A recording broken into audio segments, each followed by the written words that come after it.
Now that you're done with the board layout, you're going to go through the Gerber review. This is reviewing all the different layers of your printed circuit board to make sure everything's routed properly. You want to make sure that the digital lines running to your LEDs or data lines to your memory, Ethernet or USB lines never run near the antenna because they produce noise and that could couple into the antenna. Noisy signals on the surface layers from data lines popping up and running along the surface of your printed circuit board can radiate into free space as an antenna. So you want to make sure that you bypass those traces running along the surface layers with capacitors to shunt that noise to ground. Antenna pad size is necessary to check to make sure that you are following the guidelines of the data sheet, and so that your antenna has the ability to hang on to your printed circuit board. At this point, you can consider potting or gluing the antenna to the printed circuit board if your device has higher vibration and drop standards. You want to check to make sure your antenna placement is within a certain distance from your plastic housing so that your housing doesn't hit the antenna and knock it off. You also want to make sure that your ground plane is one solid ground plane for your antenna to operate against. Try not to run data lines near the antenna trace parallel to that antenna feed trace, because parallel lines will couple and you will get noise going into your receiver and degrade the performance. We always recommend a matching circuit to be applied to the antenna feed trace to compensate for any times that the antenna is mistuned by, say, the glue that holds the antenna down, or a thicker chassis, or metal components that are necessary to be close to the antenna. The matching topology is usually a pi network, which is a series shunt configuration that we found offers the best topology for tuning the antenna.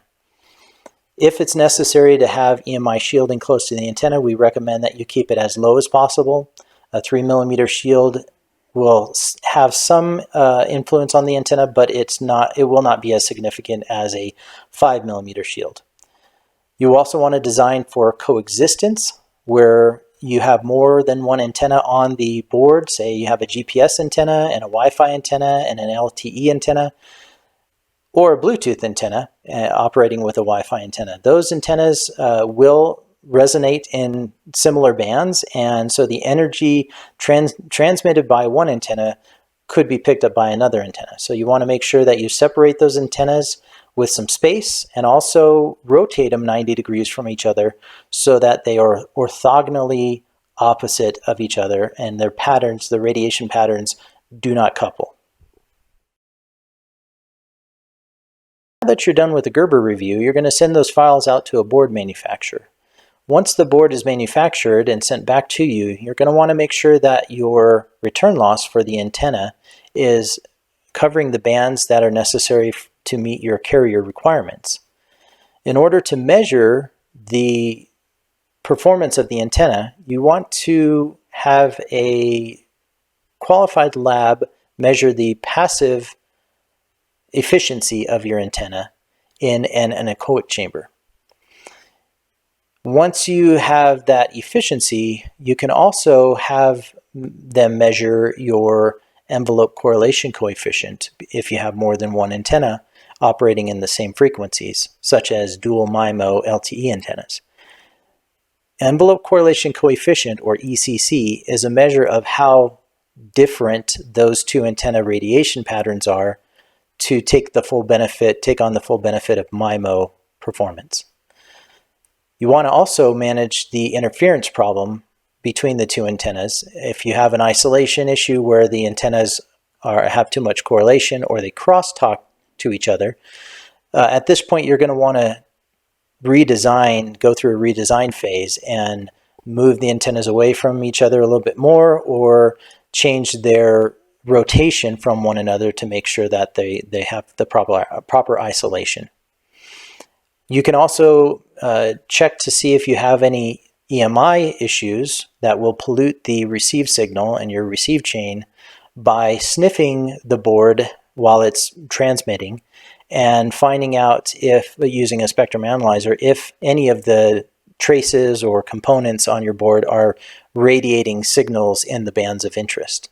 This also helps to mitigate FCC issues when you get to the FCC lab for certification, or PTCRB. At this point, you also want to check your power consumption. Make sure your traces are short and that there are no bends or very few bends in the trace as possible. The more signal loss or trace loss that you have, the more battery you're going to require or it's going to use in order to transmit, and you want to have as efficient a system as possible. How to pre-test an embedded antenna. You can't always go with the module supplier's suggested recommendations because sometimes they don't fit. So you want to characterize your return loss in the device and make sure that it is set accurately so that you get all the power transferred from the radio to the antenna without any loss, or as little loss as possible.